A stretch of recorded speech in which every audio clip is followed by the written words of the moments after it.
Good morning बच्चों। शायद आप लोगों का एक्सरसाइज 1.3 कंप्लीट हो चुका होगा। तो आज हमारा जो टॉपिक है वो है एक्सरसाइज 1.4। और जो ये प्रश्नावली है एक्सरसाइज 1.4, इसमें जो पहला क्वेश्चन है हम उसकी तरफ देखते हैं। पहला क्वेश्चन है, बिना लंबी विभाजन प्रक्रिया किए बताइए कि निम्नलिखित परिमेय संख्याओं के दशमलव प्रसार शांत हैं या अशांत आवृत्ति हैं।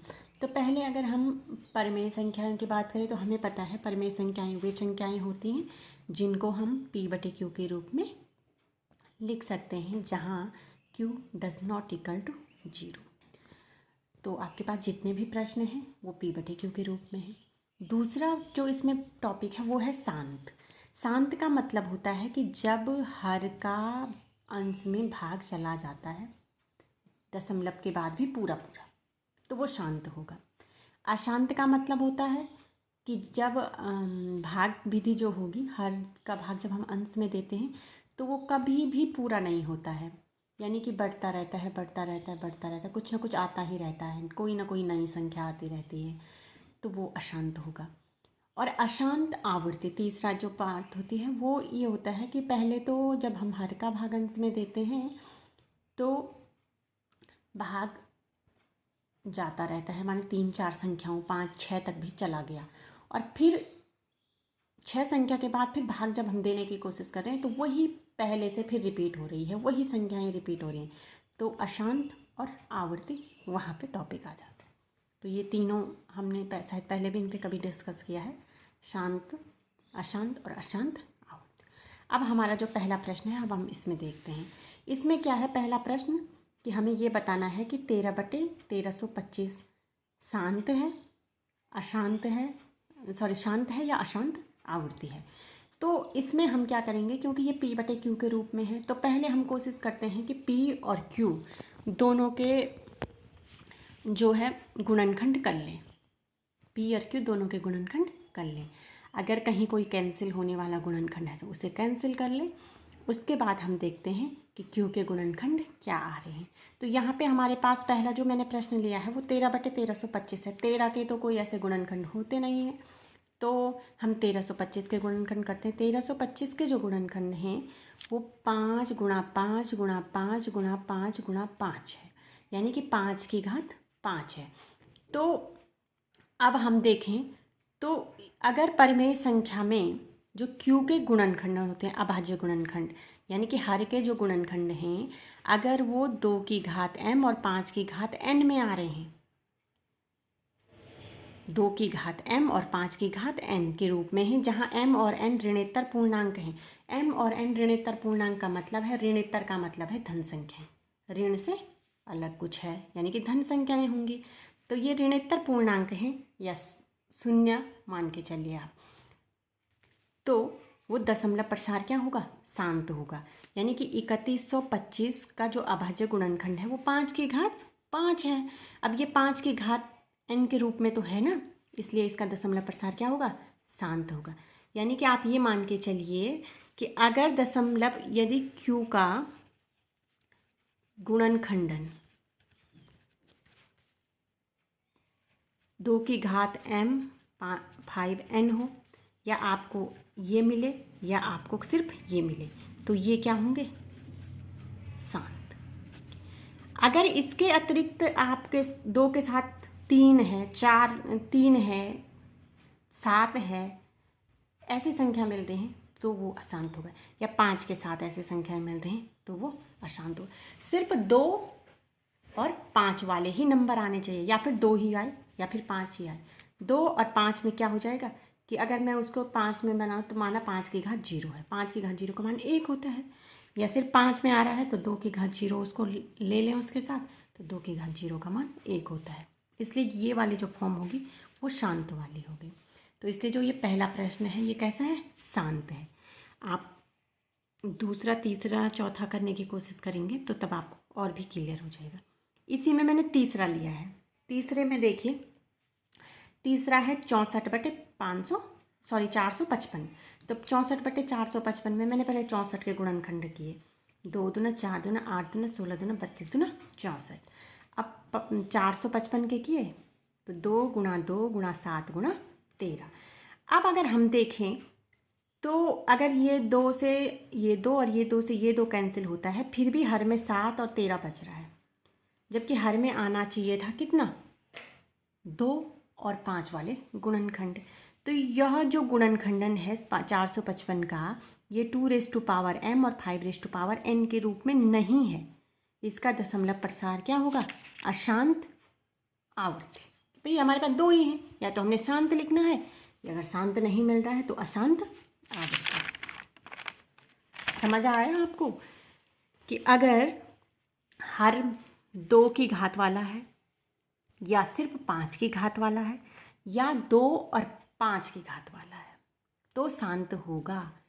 अगर 2 और 5 के घात के अतिरिक्त कोई और संख्याएं आ रही हैं तो वो अशांत होगा।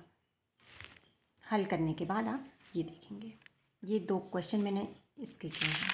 इसके बाद जो आपका दूसरा प्रश्न है इसी जो ऊपर जो पहला प्रश्न है उसी में से प्रश्न वही हैं, संख्याएं वही हैं। अब इनके दशमलव प्रसार को लिखना है जो शांत है। ठीक है, तो दशमलव प्रसार को लिखने का मतलब ये नहीं है कि आप बहुत लंबा चौड़ा भाग देते रहें, उसमें थोड़ा ट्रिक की कैसे करें उसको। भाई शांत है तो शांत में अब आपके दिमाग में आ चुका है कि जो शांत होंगे उनके हर में 2 की घात में होगा और 5 की घात में होगा। अब 2 और 5 की घात में होगा तो 5 दूना 10 होता है। 10 का भाग हम किसी संख्या में बहुत आसानी से दे सकते हैं। तो इसको कैसे बनाना है, देखिए जैसे पहला है 13/3125। तो 13/3125 को मैं लिख सकती हूँ 5 गुणा 5 गुणा 5 गुणा 5 गुणा 5। अब 13/5 की घात 5, पर 5 की घात मतलब 5 की घात 5 से भाग देना थोड़ा टफ लगता है कि ऐसा कैसे होगा। तो इसको सरल करने के लिए हम क्या कर लेते हैं कि 5 को 2 से गुणा करते तो 10 आ जाता। तो मैं 2 की घात 5 भी इस 5 के साथ लाती हूँ, पर 2 की घात 5 में तभी लाऊंगी जब अंश को भी हम 2 की घात 5 से गुणा करें। तो देखिए मैंने लिख दिया है 13/5 की घात 5 गुणा 2 की घात 5/5 2 की घात 5। अब देखिए 2 की घात 5 का मतलब होता है 32। 2 को 5 बार गुणा करते हैं, 2 दूना 4 दूना 8 दूना 16 दूना 32। तो अंश हो जाएगा 13 गुणा गया 32, और हर में आ जाएगा, इन 2 को आपस में गुणा कर देंगे, घातें समान हैं तो घात बाहर आ गई, 2 गुणा 5 गुणा 2, 5 दूना 10, तो 10 की घात 5 और ऊपर 13 और 32 को गुणा करके 416। तो ये जो हल आया है ये होगा 416। 10 की घात 5 का मतलब है कि 1 के बाद 5 शून्य हैं, तो 1 2 3 4 5, ये हमने ऐसा लिख दिया।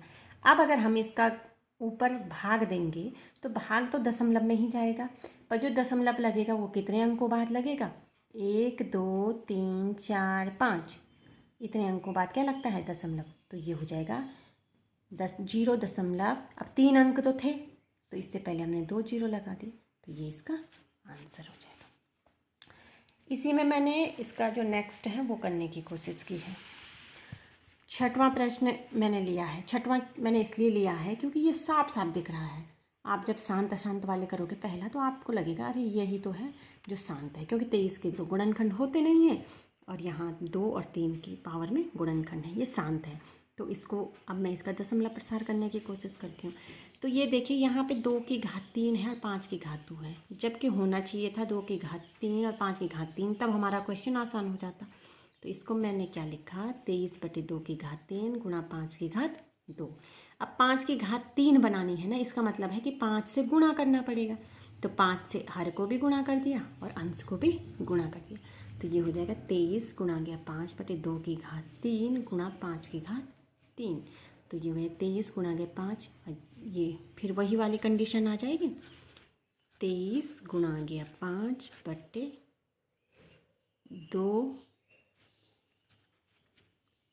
गुणा गया 5 की घात 3, 5 दूना 10 की घात 3, तो ये 115/10 की घात 3, 115 यानी कि 1 के बाद 3 जीरो, और यहाँ नीचे 3 जीरो है तो दशमलव के बाद 3 अंक, तो 0.115 इसका आंसर होगा।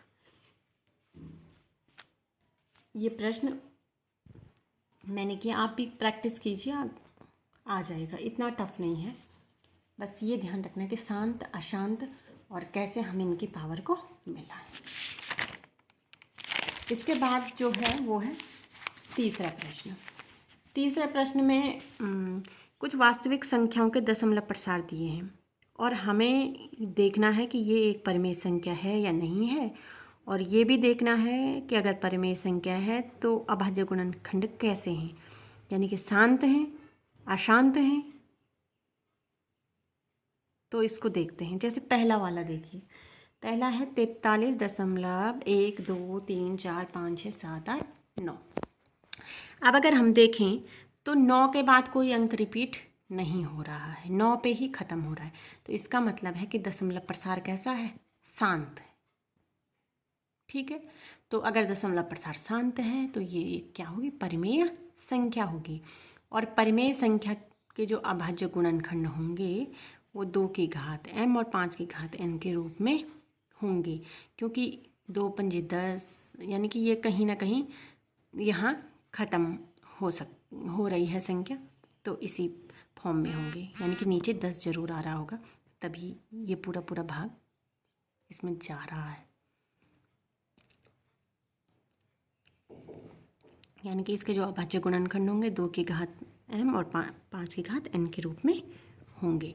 जहाँ फिर वही लिखने का तरीका वही है, ऋणोत्तर पूर्णांक है mn। ऋणोत्तर पूर्णांक का मतलब धन संख्याएं हैं, या फिर हो सकता है जीरो भी उसका मान हो। घात में जब जीरो होता है, किसी भी संख्या की पावर जब जीरो होती है तो उसकी वैल्यू 1 होती है। ये आपके पास थे ऐसे x to the power 0 is equal to 1, ये आपने पढ़े हैं पहले फॉर्मूले।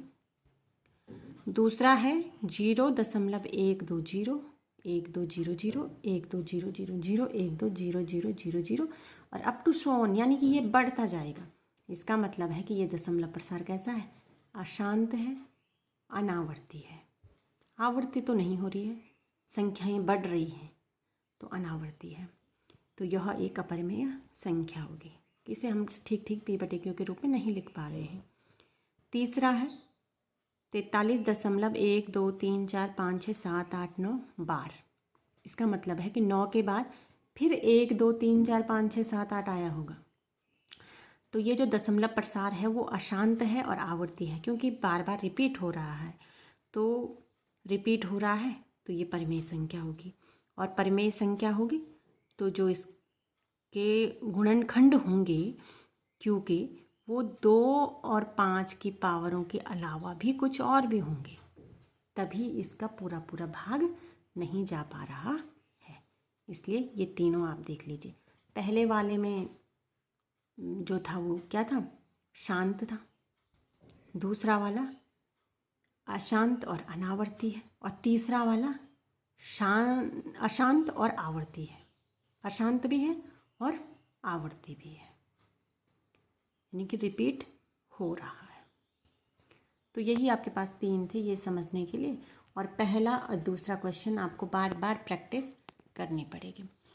और इसके बाद जो होमवर्क होगा, जो पहले प्रश्न के जो बचे हुए हैं वो सारे पार्ट, और दूसरे प्रश्न के जो बचे हुए पार्ट हैं वो आपके लिए आज का होमवर्क होगा। होमवर्क करने के बाद आप मुझे इन्फॉर्म ज़रूर कर लीजिए कि हमारा होमवर्क हो चुका है। और पहले भी मैंने बताया है कि जिस भी कॉपी में आप नोट कर रहे हैं वो बिल्कुल सीक्वेंस से कीजिए नोट, क्योंकि अगर कभी ज़रूरत पड़े कि हाँ आप लोगों को ऑनलाइन जो भी भेजा गया था मैटर वो आपने कैसे नोट किया है, चाहे पुरानी कॉपी है उससे कोई फ़र्क नहीं पड़ता। फाड़ने भी नहीं है आगे के पेज। ऐसा भी हो सकता है कि आपने किसी कॉपी में कम लिखा हो, उसी में आप लिखना चाह रहे हो, तो फाड़िए मत पेज, हम उसे बाद में स्टेपलर कर देंगे। स्टेपलर है घर में तो अभी आप उसे स्टेपलर करके उसमें अखबार का जिल्द लगा के और एक अच्छा सा अपने लिए नोटबुक बना दीजिए और उसी में कर लीजिए। और दूसरी बात मैं फिर से रिपीट करना चाहूँगी, अगर कोई नए बच्चों के नंबर मिल रहे हैं तो उन्हें ऐड करने के लिए दे दीजिए, और जो ऐड हो रखे हैं बच्चे वो सिर्फ पढ़ाई से संबंधित ही मैसेज करें। आपको समझ नहीं आ रहा है तो दोबारा समझाने की कोशिश की जाएगी। कोई होमवर्क का क्वेश्चन नहीं हो रहा है उसे करने की कोशिश की जाएगी, पर ये नहीं कि आप फालतू के मैसेज ग्रुप में करें। ग्रुप फालतू के मैसेज के लिए नहीं बनाया है, ये सिर्फ पढ़ने के लिए बनाया है। ठीक है, तो ध्यान ये रहे कि ग्रुप में कोई मैसेज नहीं होना चाहिए, गुड मॉर्निंग का भी नहीं, गुड नाइट का भी नहीं, कुछ भी नहीं, हंसी मजाक कोई मैसेज नहीं। सिर्फ अगर आपको पढ़ाई से रिलेटेड कोई प्रॉब्लम है या कोई सुझाव है तो वो मैसेज आप कर सकते हैं। ठीक है, फिर आप इसको देखिए, मैं फ़ोटो भी भेजूँगी इसकी, और चेक कीजिए जहाँ पे प्रॉब्लम हो रही है। अगर कुछ समझ नहीं आ रहा, कोई क्वेश्चन नहीं हो पा रहा तो आप पूछ सकते हैं। फिर शाम तक आप मुझे होमवर्क का रिप्लाई कर दीजिएगा। कल हम नया चैप्टर फिर शुरू करेंगे। ओके।